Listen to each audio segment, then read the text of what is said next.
En casa me salía mejor. Es la frase que más he escuchado en mi carrera de profesor de música. Y no he creído nunca que eso fuera una excusa, porque yo mismo experimenté este fenómeno paranormal en mi vida de músico cuando estaba estudiando, etc. En casa siempre me salía todo mucho mejor.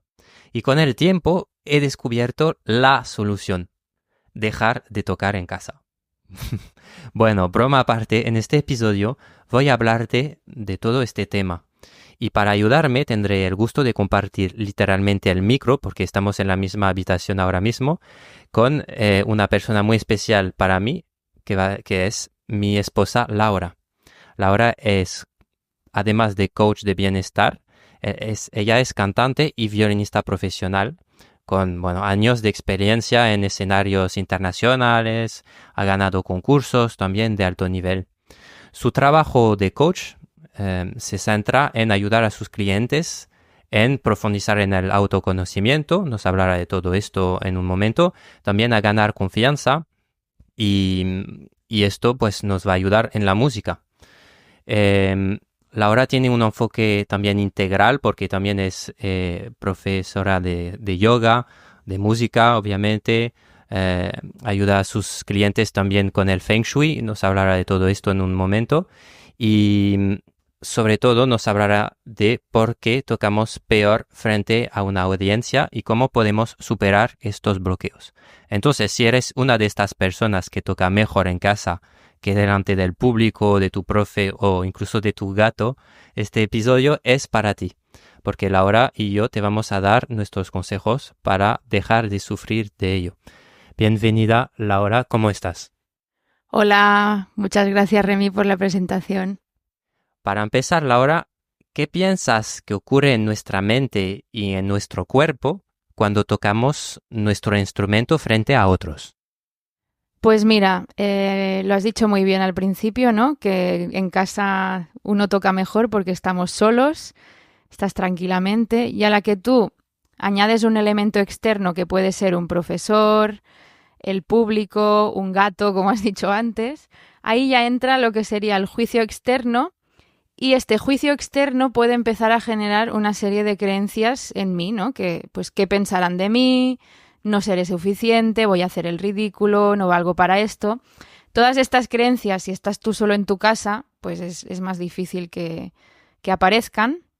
Entonces es un proceso cognitivo, es una serie de pensamientos que vienen derivados de creencias que a lo mejor hemos ido adquiriendo y también derivados de nuestros miedos.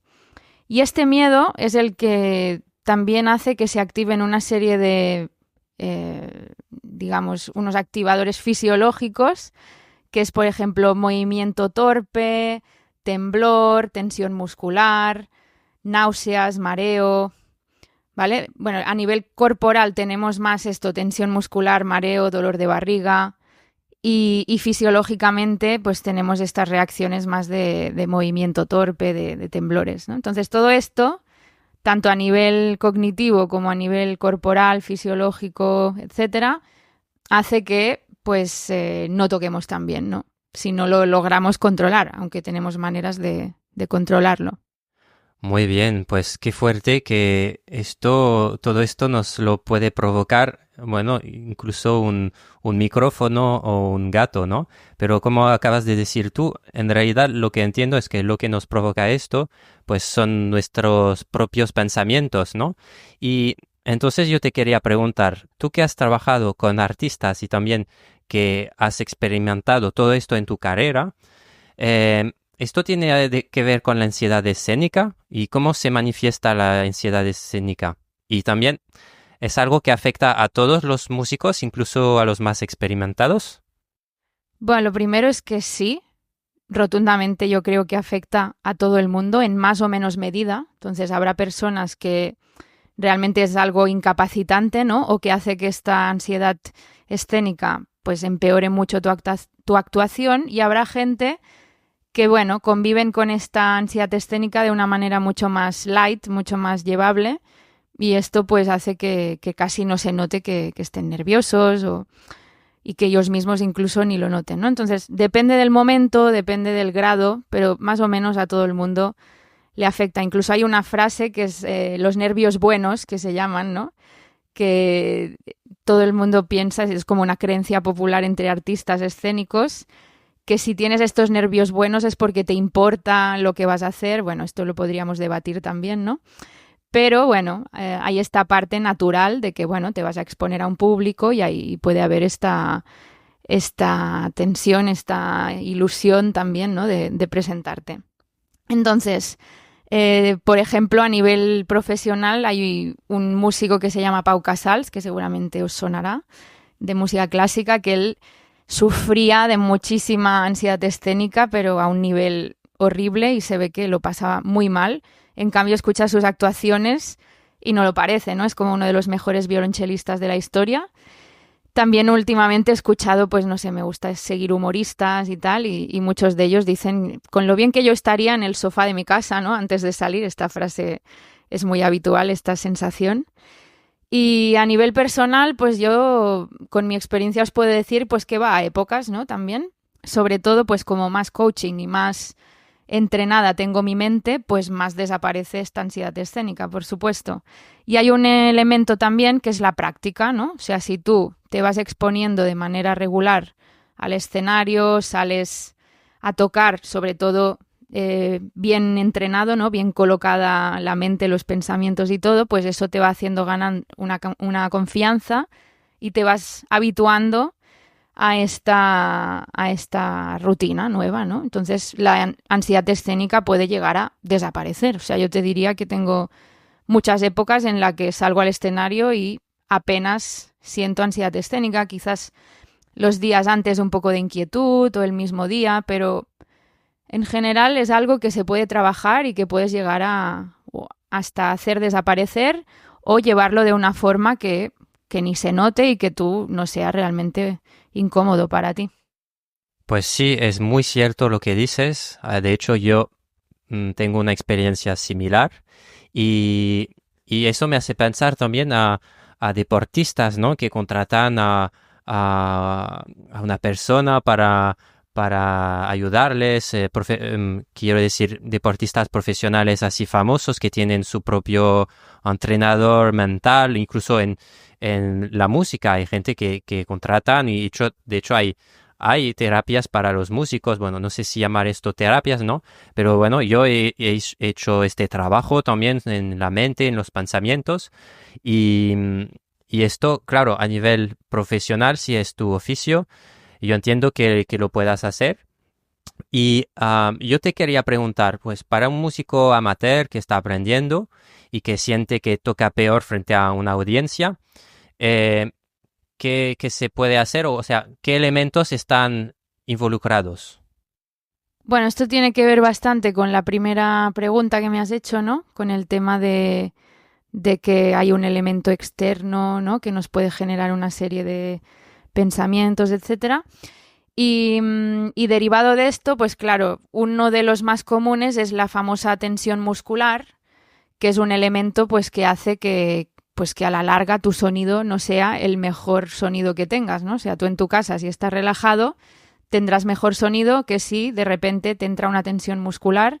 Esto, por ejemplo, en el violín hace que te empiece a temblar el arco, en instrumentos de viento, pues que el labio esté más rígido, en el canto, pues que el diafragma no se mueva libremente. Entonces, todo esto afecta directamente a la calidad de tu sonido si no lo controlas. Otra vez, hay herramientas para tú poder soltar esa tensión, tú poder liberar el diafragma, liberar el labio, pero si no lo controlas, pues es lógico que tengas esta sensación de tocar peor, porque está pasando algo a nivel muscular.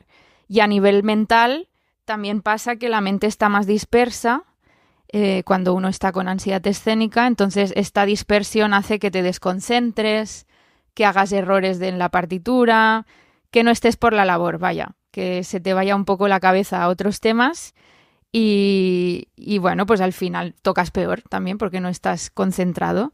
Y esto es como un bucle, ¿no? O sea, te desconcentras, te tensas porque no te ha salido bien, el sonido no te sale bien, entonces te genera pensamientos negativos y bueno, es un bucle que tienes que romper por alguna parte porque si no cada vez puedes lograr que no se note desde fuera, pero tú estar pasando mal desde dentro, ¿no? También. Vale, perfecto. Pues nos has hablado de todo lo que ocurre y ahora hablamos un poco de soluciones. Tú que haces coaching, ¿cómo la práctica del coaching podría ayudar a un músico a mejorar su rendimiento frente a una audiencia? Pues se me ocurren muchísimas herramientas, ¿no? Pero para resumirlo un poco, lo primero que se tendría que hacer es trabajar en las creencias estas que decía al principio, que las creencias vienen de pensamientos que tenemos anclados desde la infancia seguramente y durante años y años ir insistiendo con ese pensamiento, esa creencia, esa voz de alguien que te ha dicho no sé qué o que tú mismo te has dicho. Entonces, transformar estas creencias, ir a buscar la raíz, de dónde viene esta creencia, quién te ha dicho que tocabas mal, quién te dijo que desafinas, ¿no? Todas estas creencias, ir a buscar la raíz, el origen, eliminarlas y luego encontrar una creencia que sí te sirva, ¿no? Para poner un ejemplo, pues con la afinación, ¿no? Es que desde pequeño me decían siempre que desafinaba. Vale, ok, en aquel contexto puede ser que desafinaras porque no habías hecho nunca clases de música y nadie te había enseñado, entonces puede ser que sí que estuvieras desafinando, pero a día de hoy es verdad que estás desafinando. ¿Qué te dice tu profesor de canto? ¿Qué te dice tu profesor de música? Y en base de eso decir, ostras, pues no, es verdad que ahora he mejorado mi afinación, ¿no? Entonces, cambiar esa creencia, pues siempre desafino, pues ahora es verdad que afino mucho más que antes. Pues eso ya es una creencia más realista y más conectada con tu actualidad, ¿no? Con tu momento presente. Otra herramienta es el mindfulness y la meditación, el estar presente, ¿no? Como decía antes, si tienes la mente dispersa mientras estás tocando, pues entramos en el bucle este de tensión corporal, tal. Entonces, si estamos más en el cuerpo que en la mente, si pensamos más en relajar los músculos, en ir soltando y dejamos aparte nuestros pensamientos que pueden ser más negativos en este contexto, ¿no? Poco a poco vas cultivando esta presencia del momento presente, de estar 100% por la labor, de estar 100% aquí y ahora, y esto sí o sí te va a ayudar a estar mucho más relajado, a estar mucho más conectado con la música. Y por último también se me ocurre un trabajo de empoderamiento y autoestima, ¿no? De cada uno. Como decíamos, cada uno tiene su mochila de creencias, sus vivencias. Esto han ido generando pues la persona que eres hoy en día, con sus cosas buenas y sus cosas malas.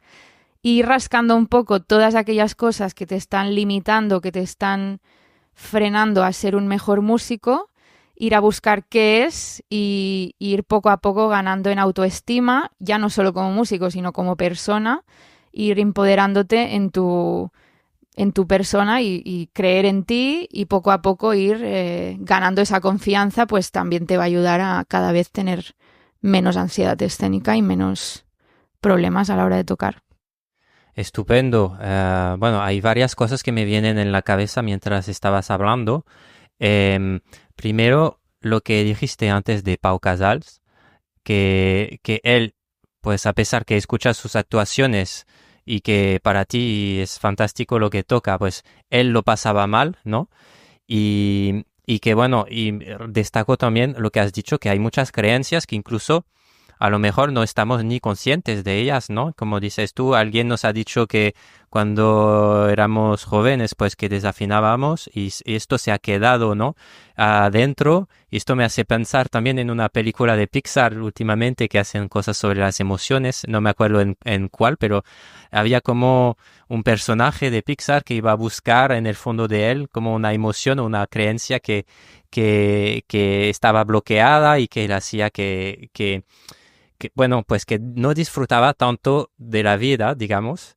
Y ahora justamente te quiero hablar del disfrute, ¿no? Tú como coach de bienestar, que es algo que a ti te interesa mucho, ¿no? El bienestar de las personas y de los músicos, ya que eres músicos.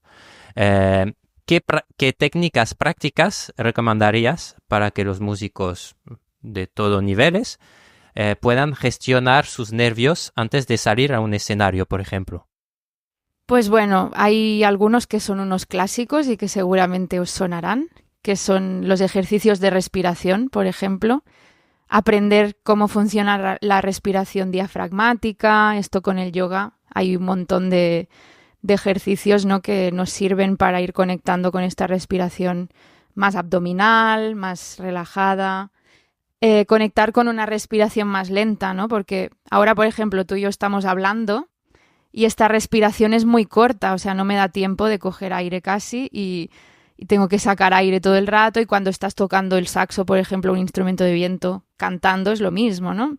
Entonces, ir desarrollando esta respiración como más amplia, más relajada, muy lenta, que no tiene nada que ver con la respiración cuando hablas o cuando tocas un instrumento o cantas. Pero bueno, ir haciendo ejercicios así como para liberar, para compensar esta respiración más de músico, que le voy a llamar. Y los estiramientos de yoga, por ejemplo, esto nos ayuda pues con toda la parte de tensión muscular que hablábamos. Relajar músculos, soltar tensiones, dejar ir, soltar el peso del cuerpo, ¿no? Todo esto, el yoga nos ayuda muchísimo. Luego hay una técnica que he descubierto hace no sé si 2-3 años o así, que se llama noisiterapia, que en realidad se utiliza se le llama anestesia psicológica, se utiliza para controlar el dolor en intervenciones quirúrgicas, en personas con dolor crónico, etcétera. Pero es una técnica que para mí también es muy útil en la música. Yo la utilizo antes de salir a un escenario, que consiste, os lo voy a resumir muy, muy rápidamente. Podéis entrar en mi canal YouTube, Laura Gaya, Gaya, y ahí tengo un vídeo que explico mi experiencia con la noisiterapia, por ejemplo. Pero bueno, básicamente lo que añadimos a la respiración y a la relajación y demás es que además con la noisiterapia tenemos que salivar. Salivando lo que hacemos es activar el sistema parasimpático. Si sabéis, tenemos sistema simpático y sistema parasimpático. El sistema simpático está más relacionado con el estrés, con la acción. El parasimpático está relacionado con el relax, la autocuración, la respuesta biológica positiva, que se llama también. Entonces, el hecho de tú salivar, estás ayudando, muy resumidamente os lo explico, a activar el sistema parasimpático, ¿vale? Imaginaros, para entender esto, el ejemplo del perro de Pavlov, me parece que se llamaba, que escuchaba una campana y empezaba a salivar, ¿no? Bueno, hay unos mecanismos mentales que tú, por ejemplo, ves un pastel y también empiezas a salivar, ¿no? Entonces, si haces el proceso a la inversa, es como que también está conectado. Si tú empiezas a salivar, estás activando este bienestar en tu cuerpo, esta relajación, es como cosas positivas, todo va a ir bien. Entonces, parece una tontería, pero es súper potente y es uno de los elementos más importantes. Y consiste en, antes de salir al escenario, pues comprobar que tu boca esté húmeda, que no esté reseca, porque os habrá pasado, ¿no? O incluso antes de hablar en público, que se nos reseca la boca. Los conferenciantes tienen ahí su botellita de agua porque todo el rato tienen la boca súper seca. Y esto es porque la ansiedad escénica reseca la boca, porque estamos en el sistema simpático, ¿no? Entonces, para desactivar este bucle, pues tú saliva. Aunque al principio te cueste y parezca un poco raro, pues empezar a salivar y comprobar que la boca no esté seca te va a ayudar también en esta relajación. Y por último, y una cosa que a mí me ayudaba mucho antes de saber todo esto de coaching y demás, porque claro, ya llevo muchos años, pero desgraciadamente estas herramientas no me llegaron tan pronto como me hubiera gustado a mí. Pero me acuerdo que las mejores actuaciones o concursos o audiciones, castings, lo que sea, cuando yo, antes de salir a tocar, tenía una persona que me decía, mira, vamos a hablar de esto, del otro, y nos poníamos a hablar de cualquier tontería y banalidad, creábamos un ambiente relajado, ¿no? Con el pianista con quien tocaba. Esto me ayudaba muchísimo a entrar en el escenario de una manera mucho más relajada. Por el contrario, si hay un ambiente de tensión, de no me va a salir, la gente tocando ahí rápido, corriendo, todo el mundo nervioso, eso es lo peor, ¿no? Antes de salir al escenario. Entonces, es muy importante intentar, si el ambiente no es favorable, pues tú ponerte en un rincón y escuchar meditaciones o ponerte música relajante, o no sé, crearte como tu pequeña burbuja. Si todo el mundo lo hace, pues fantástico, o si no se puede hacer esto, pues por lo menos lanza conversaciones distendidas, ¿no? Y si los demás no lo hacen, pues hazlo tú, ¿no? Vamos a hablar de, oye, ¿qué tal? ¿Cómo te fue ayer el partido de fútbol? Algo así tonto, ¿no? Entonces, esto ayuda a que se rebaje la tensión preescénica también. Oh, qué bueno eso de la técnica de salivar, porque es tan fácil de hacer, ¿no? Bueno, tan fácil, pero bueno, a veces yo lo he probado y en momentos así como más de estrés tenía la boca tan reseca que era difícil salivar, ¿no? Entonces es una cosa tan sencilla, pero que a veces en ciertas situaciones sea difícil de hacer. Y ahora has hablado del entorno, has hablado del yoga.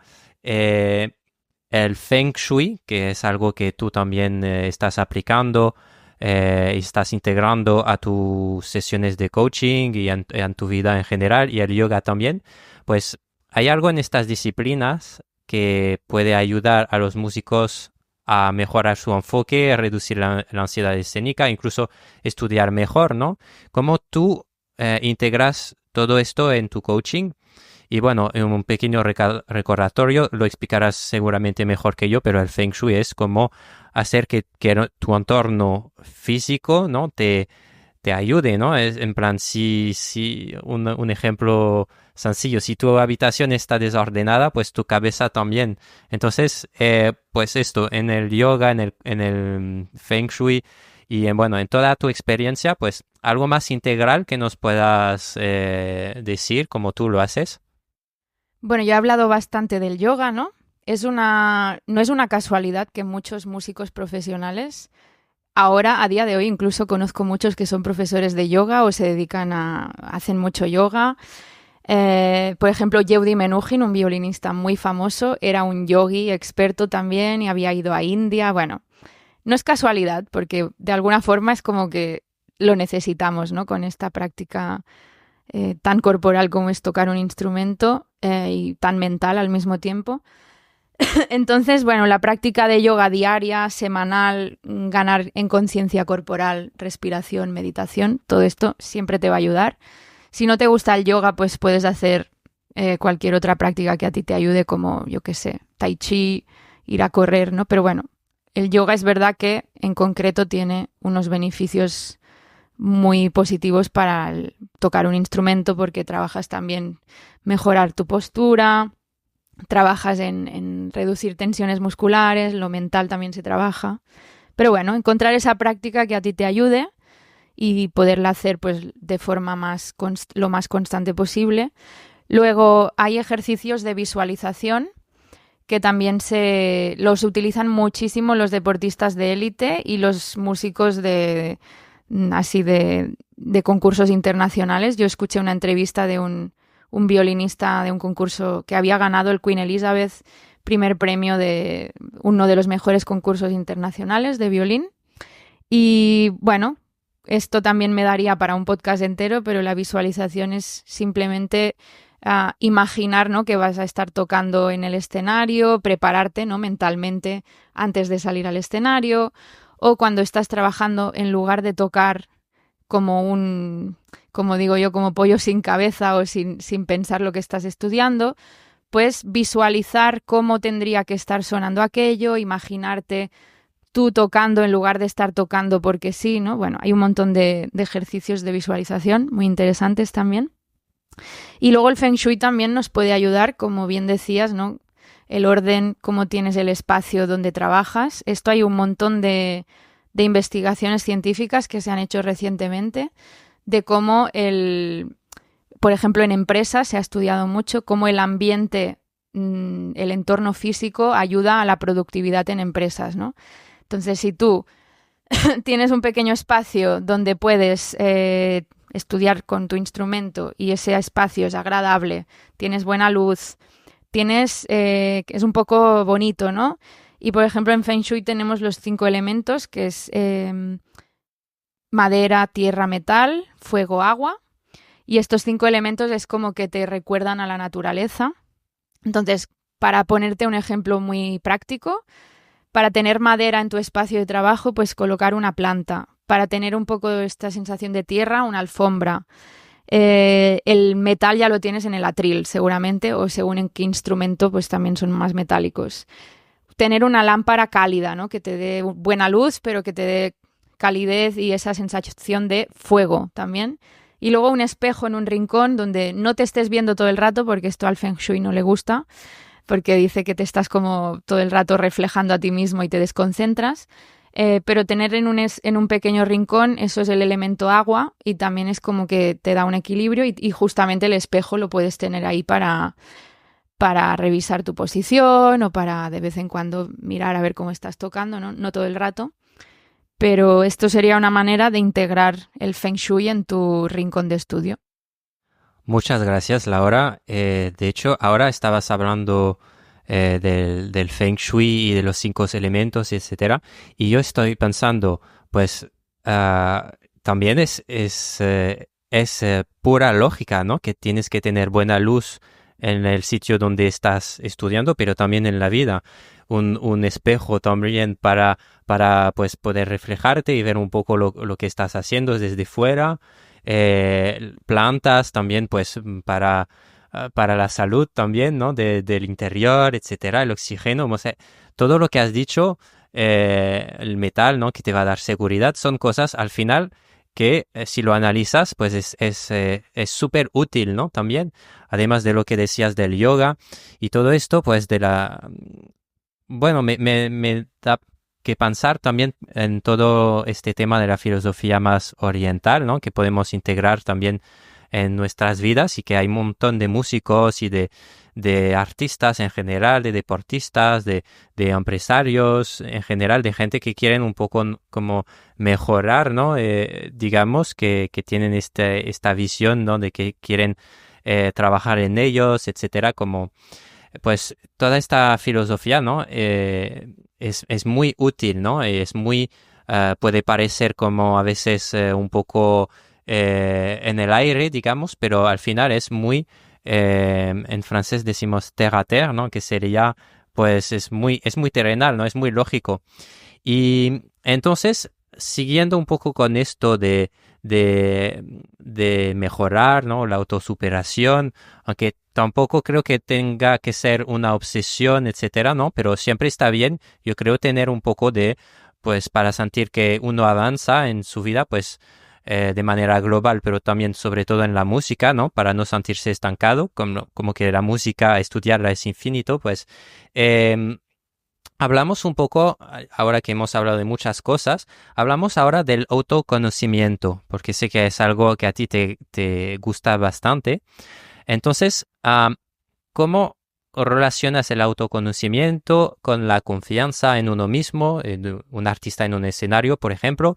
¿Y qué tan importante es conocerse a uno mismo para poder mejorar su rendimiento, su bienestar, su musicalidad, etcétera, etcétera? Vale, aquí entra varios temas. Uno es, por ejemplo, el tema de las habilidades, ¿no? Tú tienes más habilidad como líder o como sideman, como acompañante, ¿no? Esto tiene que ver con tu carácter, con tu personalidad, con lo que estás más cómodo, ¿no? Hay personas que tienen más facilidad siendo líder y otros que pues se sienten más cómodos en un papel más secundario, ¿no? Entonces, saber esto determinará un poco hacia dónde te vas a enfocar como músico. Luego, tus valores. ¿Qué quiero transmitir cuando estoy tocando? ¿Cuál es mi mensaje? ¿Cómo puedo conectar con mi audiencia? Esto a nivel profesional es imprescindible, ¿no? Pero a nivel amateur también, pues, al final tienes un público. Si vas a hacer una pequeña audición, lo que seas, o incluso si tocas para tu familia, van a disfrutar muchísimo más si tú detrás tienes un mensaje, una emoción que transmitir y lo va a disfrutar muchísimo más el de la otra persona que si estás meramente ejecutando las notas, ¿no? Entonces es importante hacer esta reflexión, cómo quiero mostrarme, qué quiero transmitir, cuáles son mis valores más profundos. Al final la música es un arte escénica y el escenario es un altavoz, es una oportunidad para tú también transmitir lo que te gusta y pues cómo quieres mejorar el mundo a tu manera. Bueno, Entonces, todo ese espacio de autorreflexión es muy importante. Y luego la parte de las emociones, que también trabajamos mucho en coaching, que por ejemplo tenemos la rueda de las emociones, ¿no? Hay un gran abanico de emociones que normalmente no conocemos. Es decir, nos limitamos mucho a las emociones básicas, ira, alegría, tristeza, miedo, pero hay muchas más emociones derivadas normalmente de estas que he dicho o ampliando estas, ¿no? Pero claro, conectar más con esa variedad de emociones, con esa riqueza emocional que tenemos todos, te va a ayudar mucho a transmitir, a conectar con tu audiencia y luego detectar esos miedos. ¿Qué miedos me están? El miedo es una emoción, pero ¿qué miedo me está frenando realmente? ¿Por qué tengo miedo a salir al escenario? ¿Por qué? ¿De dónde sale este miedo? ¿Qué me está pasando? ¿No? Entonces, todo este autoconocimiento te va a ayudar sin duda a que toques mejor, a que estés más cómodo en el escenario. Wow, pues nos has compartido muchas herramientas, tantas pues con el cuerpo, con los pensamientos, con pequeños trucos, ¿no? Como estos de salivar, y ahora con el autoconocimiento, ¿no? También pues hacerse preguntas, saber cuáles son tu carácter, ¿no? Como has dicho, si eres más bien líder y a lo mejor estás en un papel secundario, pues tendrías más que ponerte o tener tu propio grupo o algo así, ¿no? O encargarte de algo dentro de tu grupo, ¿no? O todo esto que nos has dicho de las emociones, ¿no? Es verdad que al final son preguntas que yo siempre intento hacerme de decir, bueno, ¿qué emoción quiero transmitir con esta canción? Porque no solo quiero transmitir que me he estudiado bien las escalas y ya está, ¿no? Sino también, pues, algo más, ¿no? Es esto que hace la magia de la música y del arte en general. Bueno, ahora yo creo que nos has compartido un montón de herramientas y ahora yo quiero hablar un poco más de ti personalmente. ¿Nos podrías compartir una experiencia personal que tuviste en la que te has enfrentado al miedo escénica y cómo has hecho para lograr superarlo? Así como nos hacemos una idea, ¿no? Como para recapitular un poco todo esto o solamente para saber un poco, pues, una experiencia tuya, ¿no? ¿Cómo lo hiciste? Pues la experiencia principal que se me viene a la cabeza es cuando yo tenía, creo, 22 años o una cosa así, que tuve la oportunidad de tocar en el Palau de la Música, que es una sala, un auditorio muy importante en Barcelona, y me dieron esta oportunidad y tocaba yo sola, literalmente, o sea, tenía la chacona de Bach, violín solo. Y pues como os podéis imaginar, a pesar de yo tener ya un cierto rodaje en escenarios y había hecho mis pinitos en crecimiento personal, pero bueno, muy poca cosa, pues yo estaba muerta de miedo de esta situación, porque nunca me había enfrentado a una sala con 2000 personas y más estando yo sola, ¿no? Y tenía muchísima presión porque soy muy perfeccionista y quería hacerlo muy bien. ¿Y qué me pasó? Pues me pasó que me dio una tendinitis antes de salir a este escenario. Me pasé los meses anteriores, porque me lo dijeron con bastante antelación, me pasé como, no sé, 3, 4 meses que casi no podía tocar el violín, no podía colocar el tercer dedo del violín, no lo podía colocar en el de la mano izquierda, ¿no? Entonces os podéis imaginar la frustración enorme de tener una oportunidad así y encima de no poder disfrutarla es que no podía ni tocar. O sea, entonces me metí en el mundo de la fisioterapia, me empezaron a hacer tratamientos, un traumatólogo me dijo, deja de tocar el violín, me puse a hacer natación. Bueno, esto fue como digamos, mi tocar fondo, que se le llama, en la ansiedad escénica y tocar fondo en, vale, no puedes seguir así. ¿Cuál fue la causa de que yo llegara a este punto? Pues muchas horas de práctica, por supuesto, en mala posición porque derivado de tantas horas, pues, y que en ese momento yo no tenía esa conciencia corporal ni hacía yoga ni nada, pues tenía una posición malísima, muchas horas practicando, mucha angustia de quererlo hacer bien, mucha presión que yo me ponía y que el entorno me ponía también, ¿no? Profesores, yo qué sé, compañeros de oficio, porque era una oportunidad y todo el mundo, pues sin querer, te proyectaba un poco esa ilusión, pero también una responsabilidad y una presión, ¿no? Entonces, bueno, tuve que aprender sí o sí a espabilarme y a buscar maneras de tocar diferente y de enfocar todo esto desde otro ángulo, ¿no? Y es por eso que hoy estamos hablando aquí de todos estos temas, porque realmente lo pasé muy mal. Luego, pues, una otra cosa, esto fue más a nivel físico, a nivel mental, yo después de esta experiencia ya empecé a hacer coaching todavía no, porque no lo conocía. En aquella época no sé si existían tanto estas cosas. Yoga, sí que me empecé a meter un poco en el crecimiento personal, pero me encontré en concursos internacionales yo sola. Por ejemplo, me acuerdo que estaba en uno en Croacia, yo sola en un hotel, ahí, bueno, como muy hostil todo, ¿no?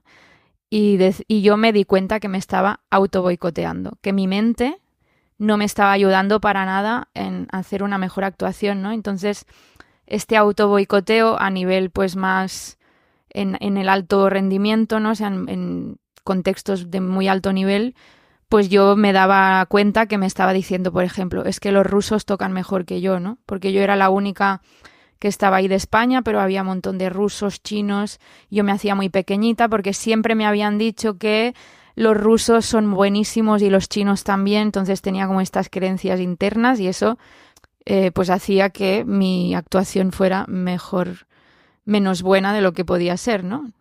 No digo que a lo mejor el ruso tocara increíble también, pero yo me hacía pequeña y eso era un problema. Y en ese momento pensé, ojalá tener a alguien que me acompañara mentalmente, porque no tenía esta figura. Y un día me puse como una nota mental de decir, vale, yo voy a ayudar a otras personas a que sí tengan este acompañamiento mental. Y es ahí donde me nació la semilla del interés por el coaching. Luego hice Técnica Alexander, un montón de masterclasses, me leí un montón de libros sobre ansiedad escénica, psicólogos, especialistas en este tema, bueno, de todo. Y he tenido ciertas experiencias en aquel momento, ¿no? Donde pues me acuerdo tocar en Mallorca y sentirme súper bien en el escenario, tocar en un museo en Barcelona y tener esa sensación de exhalar y de tocar, de como estar muy en la tierra y estar tocando con cero nervios y decir, wow, yo quiero esto para siempre, ¿no? O sea, no quiero que sea algo casual, ¿no? Y cómo he llegado a esta tranquilidad, cómo lo he hecho y tal. Y bueno, poco a poco fueron veniendo experiencias así muy agradables de tocar en el escenario y a medida que he ido investigando en yoga, feng shui, en el coaching, pues lo he ido aplicando todo y a día de hoy puedo estar orgullosa de decir que me importa bastante poco el qué dirán, o sea, esta creencia de qué van a pensar de mí y tal, me importa muy poquísimo. Algún día a lo mejor si estoy más floja me importará más, pero vaya, muy poco. Tengo mucho más autocontrol de mi mente, de mi conciencia, estoy mucho más en el momento presente. He reducido muchísimo mi perfeccionismo extremo, la parte que no me estaba ayudando, ¿no? La parte que sí me ayudaba, pues la sigo teniendo, sigo siendo muy perfeccionista, pero esa parte que me boicoteaba, pues la he eliminado y sobre todo me ha ayudado mucho el humor.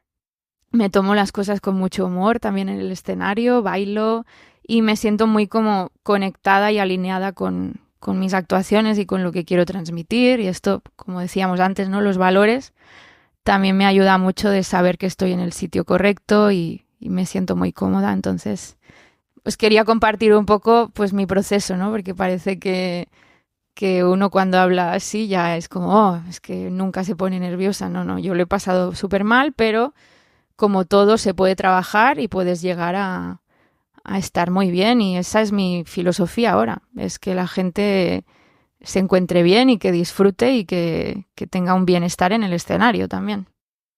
Qué bueno. Y también me acuerdo que me contaste que, no sé si era ese día del primer Palau, ¿no? Que cuando tocabas en el Palau de la Música, que te habían aconsejado de irte a ver, antes de tu concierto, pues irte a ver un concierto en esta misma sala y luego pedir si podías al final del concierto subir al escenario o algo así, ¿no? Como para visualizarte. ¿Puedes explicar esto? Sí, esto fue un súper consejo que me dio mi pianista con el que tocaba en esa época, que ya tenía más experiencia y más años que yo, ¿no? Y era nos llevábamos muy bien, Albert Jiménez, le mando un saludo si un día me escucha, y me dijo que eso, que una buena práctica era irme a escuchar un concierto, imaginarme que yo ya estaba tocando allí, en la pausa me puse en el escenario viendo pues la imagen, ¿no?, que iba a ver después desde el escenario, como ya para ir trabajando esa visualización. Antes no os he dicho que la historia esta terminó bien. Salí a tocar en el Palau, se me pasaron todos los nervios. Los días antes, pues gracias a la fisioterapia y a trabajo que hice, pues pude tocar, recuperé cierta libertad, ¿no? Y la tendinitis fue desapareciendo hasta el punto, para que veáis el poder de la mente y cómo era una cosa muy mental en mi caso, que salí a tocar y ya no me dolía nada. El dedo, incluso unas horas antes todavía me dolía, pero salí a tocar, desapareció todo. Y es porque solté las tensiones, solté las preocupaciones, ¿no? Entonces, para que veáis hasta qué punto es algo mental. Pero bueno, terminó bien y me ayudó muchísimo también, como decías, esta visualización, ¿no? Fue uno de los elementos que integré en mi entrenamiento. Muy bueno, Laura, muchas gracias. Yo lo que destaco, ¿no?, es que ha sido como un largo camino para ti y para mí también. O sea, personalmente, el tema de los nervios, etcétera, pues poco a poco y con un trabajo personal, con un poco de todo lo que tú has hecho de manera más profesional, digamos. Yo lo he ido haciendo de manera más autodidacta, ¿no? Pero haciendo un camino un poco similar. Y entonces, pues decir también a la gente que nos están escuchando que cualquier pequeño paso pues puede ser muy bueno. Si te has quedado con esto de salivar, por ejemplo, pues hacer esto y ya está bien. Y si luego pues notas que es algo que a nivel más personal pues te está... Porque la música también es un poco un espejo, un reflejo de también de tu vida, ¿no? Entonces, para ir un poco más lejos en esto, decir, si ves que es algo que es un poco más global, digamos, pues ¿por qué no?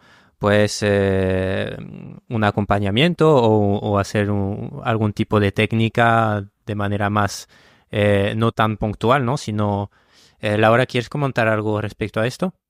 Sí, es que ahora estaba pensando que si para nosotros ha sido un camino tan largo, es porque en su momento no había las herramientas que tenemos hoy en día.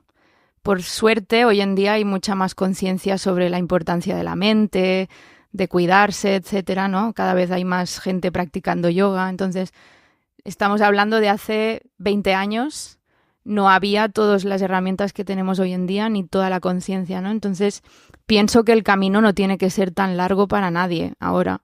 Si encuentras a alguien que te acompañe o si tú mismo vas haciendo el camino, hay tantas herramientas y hay tantas posibilidades de ayudarte, ¿no?, que pienso que el camino va a ser mucho más rápido y esto forma parte del aprendizaje humano, ¿no? Si tú tienes a un profesor de música, irás mucho más rápido que si eres autodidacta, ¿no? Y todo el conocimiento que tu profesor de música tiene lo ha adquirido de su profesor, que su profesor adquirió. Entonces es como un conocimiento que se va transmitiendo de manera generacional y también con otros músicos, ¿no? Como que te vas enriqueciendo y al final es lo que quería decir es que el camino no tiene que ser largo ahora. O sea, sí que la vida pues siempre hay cosas para aprender y mejorar, pero pienso que con todo lo que tenemos hoy en día, el camino de bienestar tiene que ser mucho más llano y mucho más fácil.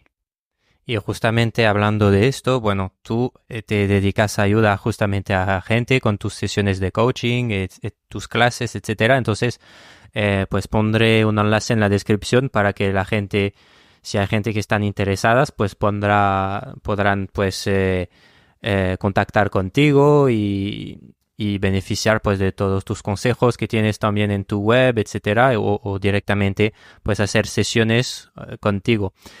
Hablando de lo que está en la descripción también de este episodio, esto es un podcast que se llama Canciones de Jazz y justamente ahora vamos a hablar un poco de tu relación con el jazz, pero antes también comentar que yo en la descripción, yo que me dedico a enseñar jazz, pues he dejado también una masterclass de improvisación para que las personas que quieran iniciarse en este mundo o que quieran ver un enfoque un poco diferente, ¿no? Sin aprender tantas escalas, etcétera, sino improvisar directamente, pues puedan dar el primer paso. Es totalmente gratis y es un enlace que está en la descripción. Esta masterclass de improvisación jazz. Laura, ¿podrías decirnos cuál es tu relación con el jazz? Pues mira, yo descubrí el jazz como tal, creo que a los 18 años. Es verdad que lo había escuchado antes, pero no sabía que eso era jazz. Y recuerdo que alguien me enseñó Ella Fitzgerald, me hizo descubrir Ella Fitzgerald y fue como, wow, increíble, esto me encanta, esto lo tengo que hacer yo en mi vida y me encanta el jazz, ¿no? A partir de ahí, yo estudié en el SMUC, en la Escuela Superior de Música de Cataluña, y mi primer instrumento era violín, pero me dieron la opción de estudiar jazz y fue como, no puede ser, increíble. Con lo cual, la mitad de las asignaturas que yo hacía en el SMUC eran de jazz, ¿no? O sea, todo lo que yo podía apuntarme que fuera de jazz, aproveché y lo hice, ¿no? Y estudié canto jazz y de esta manera pues me fui cada vez metiendo más en el mundillo y pues me encantan músicos tipo Grappelli en el violín, en la voz me encanta Chet Baker, Stacey Kent, Melody Gardot. También me gustan los músicos así más comerciales del jazz, también me encanta Diana Krall, Michael Bublé. Luego me formé con Didier Lockwood en París, y luego sí que es violinista, y luego con Rémi Meurice, que todos conocéis, pues quieras que no, también tengo influencias, ¿no?, de él, de escucharle componer, de tocar el saxo, incluso, bueno, hemos tocado y tocamos a día de hoy juntos. ¿Y te acuerdas cuando tocábamos con bailarines de claqué en París? Bueno, pues ahí nos fuimos metiendo en el mundo profesional y a día de hoy pues me dedico profesionalmente a cantar jazz y a tocar violín jazz también, y el ambiente bohemio pues me sigue atrayendo del jazz a día de hoy. Muy bien, Laura, muchas gracias también por compartir tus gustos musicales. Y tu experiencia con el jazz. De hecho, el violín jazz es un instrumento que no es muy común, ¿no? Pero que como has dicho, Stéphane Grappelli, por ejemplo, o Didier Lockwood, con quien has estudiado también en Francia, pues aprovechamos para difundir un poco de la cultura del jazz. Y los cantantes también, tus referentes de canto, pues también tomar nota, ¿no? Stacey Kent, Chet Baker, Ella Fitzgerald, etcétera, etcétera. Sin olvidar, pues, otro referente que es Rémi Meurice. Eso en broma lo digo, ¿no? Pero bueno, que recordar que en la descripción, pues, encontraré toda la información sobre la hora y sobre también la masterclass de jazz que tengo. Laura, volvemos un poco al coaching. Vamos a ir poco a poco cerrando con este episodio. ¿Qué papel juega el coaching en la vida de un músico, así en general? ¿Y puede ser más útil más allá del aspecto técnico y artístico? En cualquier proceso de coaching, muchas personas pueden entrar por un aspecto laboral o profesional, pero en coaching necesitamos hacer una exploración, ¿no?, de cada una de las mochilas que decía que lleva cada persona, y en esa exploración normalmente acostumbran a salir cosas personales, ¿no?, de nuestro pasado o de nuestro presente. Y lo que hacemos también mucho en coaching es que lo que has conseguido en un área lo puedes aplicar en otra área, ¿no? O sea, hay veces que a lo mejor tienes mucha confianza, me invento, haciendo una conferencia en tu empresa, pero luego tienes que salir al escenario y no hay manera de sentir esa confianza, ¿no? Entonces, intentamos como encontrar mecanismos para que lo que sí te sirve ya en un área lo puedas aplicar en otra área, ¿no?, de tu vida.